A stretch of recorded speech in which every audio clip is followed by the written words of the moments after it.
Welcome to Trench Diaries. This is Blood, Dust and Snow, Chapter 22.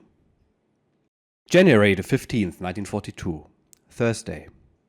Maybe I am doing my comrades who remained in Timkovo on New Year's morning a favor by writing about the fighting here.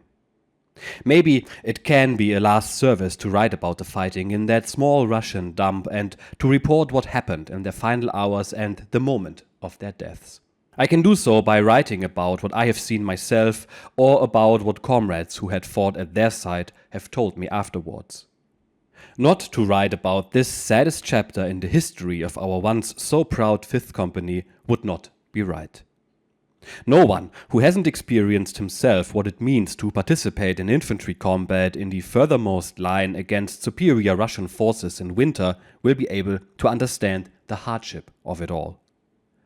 At the end of November, our company, led by Oberleutnant Hille and with me in command of the 1st Platoon, Feldwebel Matusek in charge of the 2nd and Feldwebel Wünsche leading the 3rd, had been deployed as part of Battalion Stern to cover the withdrawal of the 56th Corps from the Volga Canal to the Lama River. After the end of this withdrawal, after December the 20th, we had assembled at the station at Shakhovskaya, from where the battalion marched to Reshishche to spend a quiet Christmas as part of the 6th Panzer Division.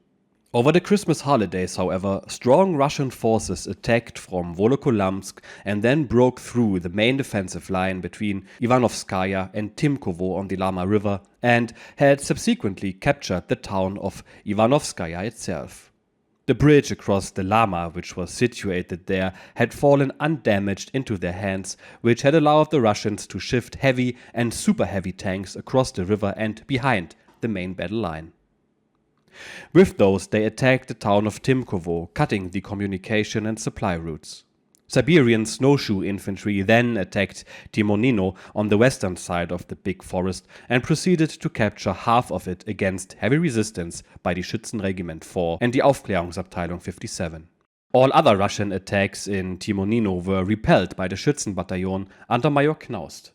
On the night of December the 28th, we marched through the snow-covered forest to Shakhovskaya and Starikova. In the morning, in the deepest snow, we had to assess positions outside the village, and I, with my Unteroffiziere Geier, Esser, Steffens and Heinz, was also tasked to reconnoiter a fallback position in the rear further to the east, 1 kilometer away from the village. We had just returned from this when the company received orders to move out. I have to add that at this time Oberleutnant Hilgenstöhler had been relieved of his command and had been given command of my platoon in our company. I took on position of Matusek, who had been sent to the rear with the flu.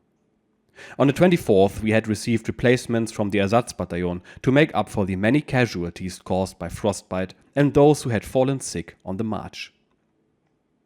By then, each of our companies was 110 men strong.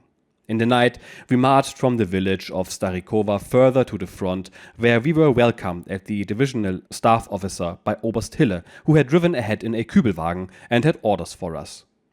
We now had to add several more kilometers to the 12 we had already marched through deep snow and icy roads. This led us to Aksenina, where we were tasked to form a defensive line towards the forest south, which was in the hand of the Russians who, having failed to break through Major Knaust's lines at Timonino, had turned south towards this shithole. The whole area was already infested with Russian snowshoe infantry. Our group was lucky to be supplied with 1 loaf of bread and 12 tins of sardines in oil by an older NCO of the 106th Infantry Division. Damn, what a joy that was, and even though it was all frozen rock solid, we ate it all in no time. We were assigned the positions which had been chosen for us, and I set up 3 machine guns next to some bales of hay and a barn about 400 meters away from the village. These guns faced a forest line from which we could hear the faint sound of fighting from the direction of Timonino, where Major Knaust and his men were still working overtime. Directly ahead of us, it was all quiet. Having done my round, I returned to the cottage of the 1st Gruppe to catch some sleep. The night remained quiet, and nothing could be observed in the bright moonlight. The following day also remained quiet in our area, and in the morning we realized that the infantry was already packing up. The guys were part of the supply train of the 106th ID, and they urgently needed to save the supplies they were carrying before it got too hot. Time for a short intermission again, because this diary unfortunately is incomplete and there is a large chunk of entries missing, a time where he was transferred to the Western Front to recuperate and then returns to the Eastern Front on November the 15th, 1942, almost 1 year after the last entry. What follows is the introduction of Chapter 4 of the diary, spanning November the 15th, 1942 to April the 3rd, 1943. Rested and refitted, the 6th Panzer Division and with it Panzer-Regiment 11 returned to Russia on November the 14th, 1942. On November the 19th, the Soviets launched Operation Uranus, a two-pronged attack targeting the Romanian armies protecting the long flanks of the 6th Army at Stalingrad, cutting off and surrounding it in and around the ruined city. To relieve the trapped German troops, an attack was to be launched by Army Group Don under Erich von Manstein, whose most powerful armored formation was the newly arrived 6th Panzer Division. Immediately after his arrival at Kotelnikovo, Sander, now commanding officer of the 5th Company, was thrown into action, fighting side by side with one of Germany's most famous panzer aces, Major Franz Beke, then in command of the 1st Abteilung of Panzer-Regiment 11, in an action which led to the destruction of a mixed brigade of Soviet armor and cavalry. Operation Winter Storm commenced on December 12, 1942, and within the first 2 days, with close support by the Luftwaffe, 6th Panzer Division made good progress but found resistance continually stiffening. With its modern tank complement of the latest Panzer IIIs, long-barreled Panzer IVs and attached assault guns, the division was as powerful as it could be. The problem was that the 3 German divisions launching the Winter Storm were facing not 10 to 20 motorized Russian divisions as it had been expected, but 50 to 60. In total, the Red Army had 185 major combat formations between the German front line and the Stalingrad pocket. And while a Russian division was much inferior to a German one, at least on paper, in the winter of 1942, that was no longer always the reality. On December the 15th, the German thrust towards Stalingrad had ground to a halt, yet nevertheless the 6th Panzer Division had advanced to within 48 kilometers of the city. The German army had lost the numbers game and the fate of the 6th Army had been sealed. On December the 23rd, the division withdrew to face yet another Soviet offensive between the Don and the Donetsk, where, after breaking through the lines of the Italian 8th Army, the Red Army now threatened to cut off all German forces south of the Don and in the Caucasus. Within 4 weeks, Panzer Regiment 11 had again lost the bulk of its tanks plus 35 officers and 400 men. Wounded by a shell splinter on December the 29th, Oberleutnant Sander left Panzer Regiment 11 forever. A long period of hospitalization and convalescence followed, from which he would ultimately be discharged as unfit for frontline service. The diary continues as such. November the 15th, 1942. Sunday. My beloved Ruth, now during the journey it is a bit difficult to write you a letter, but it's possible to make entries into the diary, as the handwriting doesn't matter that much. In the late evenings, when you and Ernst and Mother sit at the dining table, at which I have sat so often in those wonderful hours in which we were together, then you can, one day, read this little diary. It will show you that all my thoughts and all my longing are with you in every hour, on every day, and in every night. Here I want to tell you about all my experiences, and when you read these lines, then you can be with me in thought. The description of the sights we see over here, and of the fighting we experience, and of the tribulations we face here, can thus be a bridge on which our thoughts can meet. In the letters we write, we can focus on our own little selves and all immediate and domestic matters.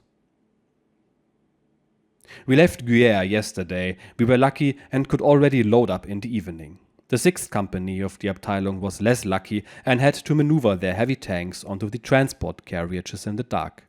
We have received extra wide winter tracks for our tanks and had to manhandle the heavy things onto the railway carriage ourselves. A devil of a job, which took us a long time to finish. And then, once we arrive at our destination and when the snow lies thick enough, then we still have to mount these wide tracks. This will be another bone-breaking job. Yesterday night we had one last good meal in the Hotel de la Gare in Guer. The day before we had another good meal in Lutehel, where we were billeted. A proper portion of pommes frites with meat was our farewell to the pleasures of France. In the near future, I'm sure we'll be back to the days of matka u tebie jest kartoshka, and if the matka then has some potatoes to fill the stomachs of the hungry Lancers, will need to be seen. In Russia, even fried potatoes are a delicacy. Let me tell you about what happened after saying farewell to you in Berlin. Just like you, I was somehow relieved that there was so little time for goodbyes at the station. In all the haste, one didn't really realize the whole tragedy of separating. Only when I sat in the train did it dawn on me, and I closed my eyes to somehow be together with you. The wheels rolled, but their clatter sounded only your name. My Ruth, my Ruth, my Ruth. But I pulled myself together when I thought about how strong you had been, my dear little soldier's wife. I am so very proud of you. November the 16th, 1942, Monday. Just now at 8:30 a.m. we are crossing the Meuse next to the village where our regiment crossed the river during the fighting in 1940. The landscape here is absolutely beautiful, with the gently winding river and the hills covered with red autumn leaves. How I long for peace and the chance to witness such beauty with my beloved wife and maybe our future child. I pray that fate will give our souls the chance to live and to experience these sights without haste, without the sound of fighting, and without the struggle and striving. When I was a boy on a trip with our school, I stared into the green waters of this river, and I saw the fortresses of Namur and Huy. I couldn't get enough of all this beauty then, and now we just raced past it in the blink of an eye. There was a bit more time to enjoy the landscape of Brittany with its hedgerows and oaks, with the beautiful chateaux and the spectacular coastline. I'm happy about this, for should I reach an old age and am not able to travel anymore, then I will have nice memories to look back on, and surely these memories will also serve me well when we are fighting and marching through the endless, snow-covered Russian plains. Small grey villages nestle into the river valley, and just now I can see the ruins of an old castle on a hill on the other side. A miracle of a distant past, which saw just as much bitter fighting as our generation is experiencing today. It is the fate of the little human race to eternally fight and murder one another. And if I did not understand this principle, then I would be a pacifist.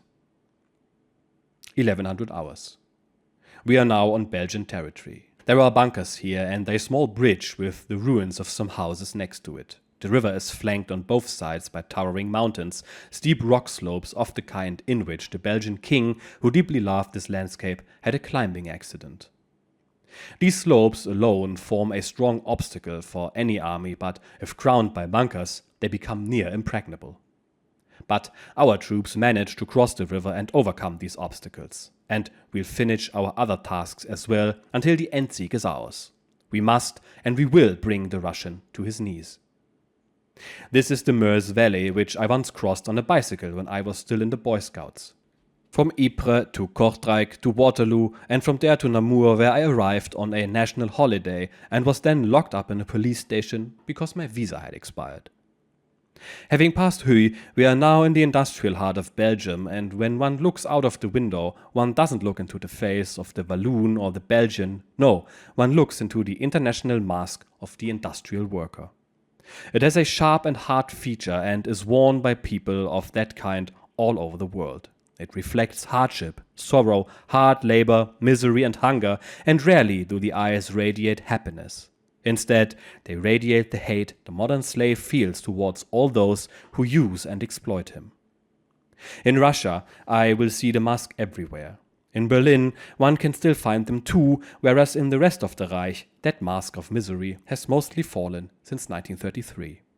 Here in the Belgian coal basin, hardship and misery are visible even in the faces of the children who come to the windows of the train to beg. November the 19th, 1942, Thursday. We washed ourselves thoroughly before we had a good breakfast and then cleaned the rail cabin. Now everyone is pursuing their own individual interests. Young Lindenau, the general's son, is busy trying to accelerate the growth of facial hair by shaving quite enthusiastically, while Peter and I have opened a bottle of Benedictiner.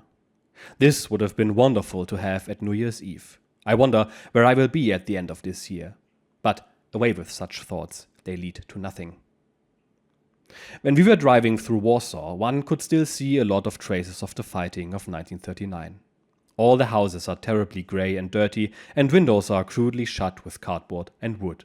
The gardens are neglected, the streets full of dirt and rubbish, the Polish capital is decaying. The houses seem to have been built without any system, some big places have been built right in the middle of some fields. All in American style, with flat roofs, while further beyond there are small pannier huts built of sheet metal and wood. Elsewhere there are houses which have been built before the World War. There is damage from shell impacts on many walls which haven't been repaired yet. In that respect, Warsaw doesn't look much different from Thorn. There the Vistula is just as neglected and silted up. In general, however, the Vistula presents a pretty and picturesque picture, no matter if it is near Warsaw, Thorn, Graudenz, and in the area of Danzig. There is something a bit sad and maybe also hard about this landscape. We are not stopping in Warsaw, but in the Praga suburbs, far outside at a large marshalling yard. There is also a train full of Luftwaffe infantry, but Herbert wasn't among them. We are rolling on. At a station in front of Warsaw, policemen are searching the poles for hoarded wares, and during the brief time we are standing there, they do find quite a lot. A woman is crying and beseeching one of the policemen, "Nie masz do domu." If only there was no war, and we'd be spared such scenes. Nun. We are now rolling through an area where the soil is sandy and not very fertile. Most houses are small and made from wood. The only non-inflammable elements are the tin roofs and the stone chimneys. That is the same in Russia. Sometimes there are old men and boys with the typical square Polish caps. Most trees have lost their leaves, and lakes and rivers are covered with a thin layer of ice. About half of the journey lies behind us now. Once at Charkov, we need to march another 300 kilometers ourselves. It's already minus 25 degrees centigrade there, and there is lots of snow. I suppose we can mount our winter tracks as soon as we arrive. There's a small Polish village here. It could very well be Russian, with its little wooden houses. Something is being loaded onto the train, probably just potatoes. The farmers are bringing them on long pannier carts which are sagging in the middle, even though they are not too heavily loaded. They are all wearing high-shafted boots, thick jackets and caps, sometimes made of lambskin. There are large fuel depots here at the side of the tracks, and I just learned that this is Lidice. Lots of bomb craters here as well, not filled in since the beginning of the war. 1500 hours. Still standing in the marshalling yard at Lidice. We ate something and then got out of the train to catch some fresh air, but the warm railway compartment is still the best and most comfortable place to be. Oberfeldwebel Raab lost our communal washing bowl at the station in Warsaw. He had gone forward to the locomotive to collect some water when the train suddenly started rolling. He ran back to the carriage but had to drop the bowl in order to use his hands to pull himself in. Now we have to wash ourselves directly at the big tap behind the locomotive. Peter Schulz is playing cards again. I can't understand his devotion to the card games. It's pure fanaticism, nothing else. With the same kind of enthusiasm, Unterfeldwebel Krone has climbed back into the uppermost luggage net. Shame that he is too senior to be put on aircraft observation duty and too young to act as duty officer. The man has to be kept busy to take his mind off being homesick. I loathe such people who are completely unable to pull themselves together and continue yammering for days on end. Come what may, that man needs to see some combat. That will do him the world of good. And if he bottles out there, well, then he can get his punishment for his cowardly behavior in the previous year at the same time. There are several trains here in Lidice because somewhere the tracks have been blown up by partisans who seem to be very lively in the Smolensk area. I suppose that the Luftwaffe infantry on the neighboring trains will be deployed against them. Now then, we seem to be rolling again. The locomotive has blown its whistle. And off we go, into the approaching darkness, further and further east. It is only evening, but the glowing blood-red disk of the sun is already setting in the west. My mind is wandering west as well, to my beloved little wife. It is she who gives meaning to my existence out here. November the 21st, 1942. We are slowly rolling towards Minsk. The locomotive is now pushing a wagon loaded with sand. If the tracks are mined, it won't be the locomotive which will be hit by the first mine. Yesterday, when we had to wait at the station for so long, it was because a train full of soldiers on leave had been derailed by a mine. Stolpce and Negoreloe, places in eastern Poland close to the old Russian border. Bomb craters and destroyed buildings on the sides of the tracks. A brief stop at a station which has been completely destroyed. A Russian ammunition train on the neighboring track, destroyed by our Stukas in the previous year. The whole area is littered with iron scrap and wheels. This must once have been an infernal place. In front of the village, the wreck of a Russian T-26 tank. We finished quite a few of them off ourselves. Tonight we'll have been on the tracks for the week already. It is snowing outside, but it's nice and warm inside the wagon, where, as usual, I am sitting on my own. Our oil lantern is dangling from the luggage net, next to cameras, pistols, canteens, machine pistols and their carrying bags, and wet towels hung up to dry. The luggage nets themselves are full of clothing brushes, drinking cups, maps, books, butter tins, packs of cigarettes and bread. Without doubt, very picturesque, but a bit more order wouldn't hurt. Yesterday night, Peter and I sat together in the flickering light of the lantern and talked about the war. Peter asked me why I was waging war, what I was fighting for. It is difficult to give a clear and simple answer to that question, and it is one I begrudge answering. 1300 hours. We have passed through Minsk and are now rolling through the real old Russia. From a distance, Minsk is a city like all the others. Small wooden houses with some big concrete structures between them. There seems to be more industry here than in Vyazma. Many of the big modern concrete structures seem to have burned out, and even though the city is covered with a thin layer of snow, it does still look dirty. Russian prisoners are being guarded by Russians. The guards can also be Poles, but they are probably White Russians. They are of a different type from the East Russians with their Asian look. In Ukraine, it is Russians who are deployed against the partisans. We'll surely be seeing some of those brothers sooner or later. Even though we are heading south, the land still looks wintry. November the 22nd, 1942. Saturday. One thing I can say, this was a short Saturday. It is only 1500 hours, but the sun has disappeared and it is getting dark already. We are now rolling through the huge forests near Bryansk. The big towering clouds above trees in the west are glowing in the dark red hue. It all looks unreal somehow, but it radiates the kind of mood that makes one understand the old and tragic songs of longing in Russian folklore. Having stopped briefly in Bryansk, we are now rolling towards Orel, Kursk, Charkov. Outside there is more and more snow. I doubt that we will really be held in reserve until the coming springs, as the Russians are already pushing mightily at Voronezh in order to pinch off the salient at Stalingrad. They are also attacking from the south, but let them attack. This winter they are not going to surprise us like they did last year.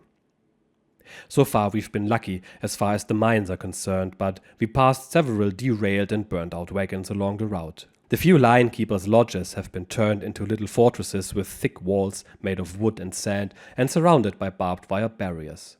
They are proper little bunkers, and we are passing one every 1000 meters or so. November the 23rd, 1942, Tuesday. Just now we stopped at Kursk before turning south towards Charkov. We have made good progress in the previous few days. We are classed as a rapid transport, and wherever we stop we get prioritized treatment. Peter Schulz is sitting opposite and is trying hard to learn some Russian. I realize that I have not forgotten as much as I thought I had. At the moment we are all hoping that we don't have to unload the train during the night, but if we continue at this speed, that is exactly what is going to happen. The tracks here are lined with snow fences, and all the trees are decorated with a frosty layer of ice. It's all very much like Christmas. But what does that matter out here? Nothing. No matter how pretty something looks. It is war, and we have to harden our hearts.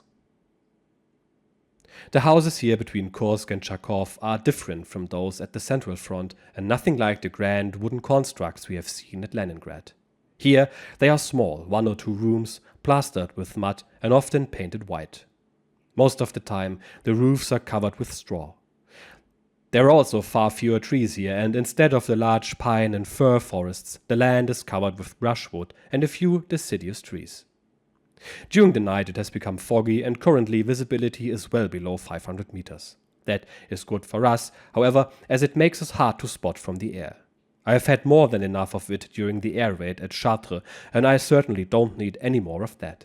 There will be enough excitement for everyone once we reach our destination. I still can't believe how quickly this week on the tracks passed by. November the 24th, 1942, Tuesday. Noon. We are still waiting to continue our journey. The mood isn't too bad, probably because there is a chance that we'll be deployed immediately. The waiting would only have ruined our nerves. We are all amazed by the Russian women who just came on board as passengers and are now traveling on an open wagon without any protection from the cold and the heavy snowfall. In Charkov they'll be buying salt, a kilo for 7.5 Reichsmark, which they will then sell at Kursk and the surrounding areas for 20 Reichsmark. In Kursk they'll be buying rye and other grain, which they will sell for profit elsewhere. With enormous sacks hanging over their shoulders, they trudge along the train just to climb onto a wagon at a moment when the Russian railway men are not watching. The Russians are all wearing many layers of warm clothing and are better used to the cold than we are, and I guess a little bit of a drafty ride on a train doesn't bother them too much. We are now noticeably getting further south, and even though everything is covered with a layer of snow, the temperature is rising. It is much warmer than it was at Bryansk. The fog is still protecting us from nasty surprises from the air. We've now been waiting for half a day. This morning, the commander of our Abteilung, Major Dr. Beke, joined us on our train. We had overtaken the staff at Brest, and the commander had traveled on another train together with our general. Ours will now be the first Panzer Company to disembark, and I hope will be the first to get to grips with the enemy. Then our well-rested forces can show their full potential. The latest gossip is that we'll drive via Rostov-on-Don. November the 25th, 1942, Wednesday. I'm not feeling well. My stomach is giving me trouble. 1700 hours. I fasted until now and just had a bit of crisp bread and a little bit of red wine. I'm now feeling a bit better.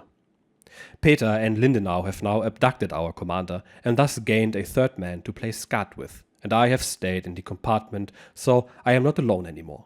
I have to admit that I quite enjoy being alone and undisturbed. We have just rolled past huge coking plants, and on the other side there are giant grain silos, more than we have in the entire port of Hamburg. November the 26th, 1942, Thursday. I'm feeling better again. Some cold pills and mulled wine have worked miracles. Last night the locomotive broke down and we had to wait on the tracks for quite some time. It was getting really cold, so I used my coats as an additional blanket. When we were rolling again, now pulled by 3 locomotives, and it was slowly getting warmer, it was as comfortable as if I was lying in the best of feather beds. All through the night and at dawn we have rolled past enormous industrial plants, all of which are of no use to the Soviets anymore. But, to be honest, not of any use for us either, as they had all been destroyed by our bombs, just like most of the stations we rolled past. What better way to illustrate the futility of war? We are now rolling through an area which shows the traces of bitter fighting. Anti-tank trenches are stretching into the distance with earthen bunkers and deep wire entanglements behind them. Scrap iron, burned-out tank hulks, and wrecked artillery pieces stand alongside the tracks and in abandoned fighting positions. They are transporting us pretty far south. There is heavy fighting at Stalingrad these days, so that is where we will be deployed. Probably too late to strike any decisive blows ourselves, but there will be more than enough work for us too. The Russians are far from being beaten and are attacking all along the front with undiminished force. My estimate is that the Russians can still produce 600 to 800 tanks per month, and in addition to that, they have all the equipment which the Americans are shipping in via Murmansk and Arkhangelsk. I am of the opinion that we in Germany are probably producing 200 to 300 tanks per month. Of those, a good part is going to Africa, where they will face whatever the English and Americans can produce. Which will be victorious? Will it be spirit, morale and skill, or will it be the mass of their industrial output and their human resources? We'll see the result of that equation very soon, probably already next year. If the latter wins, it is over for us. Or maybe we will have to learn to organize a mass of the kind we are facing here in Russia. We are rolling across endless plains, and I am told that they used to grow wheat, maize, and sunflowers here. Sometimes the tip of a high slag heap can be seen in the distance, the same kind we have seen in Belgium. There is value in and below that soil, if only we weren't rolling through this country to kill and destroy, but to rebuild, work, and grow. If only the workers of all the warring sides would unite to work peacefully together for their own and for their children's future. Will we always stand against and never with one another? I hope I will live to see that day, and that I'll be able to tell my children about all of this. A bit of a time jump in this episode, which is a bit unfortunate because I'd have loved to hear his opinions on frontline leave in France. Either way, he's back at the front now and you can see his demeanor changing. From being a stern, true believer, he's becoming more and more pensive and starts to reflect more on his current situation. He also talks about his now wife in a completely different tone. The good news is that he no longer needs to walk since his company was resupplied with new hardware, and quite substantially better hardware in fact. We'll see how the new Panzer III and IV will fare in the next episode. Cheers.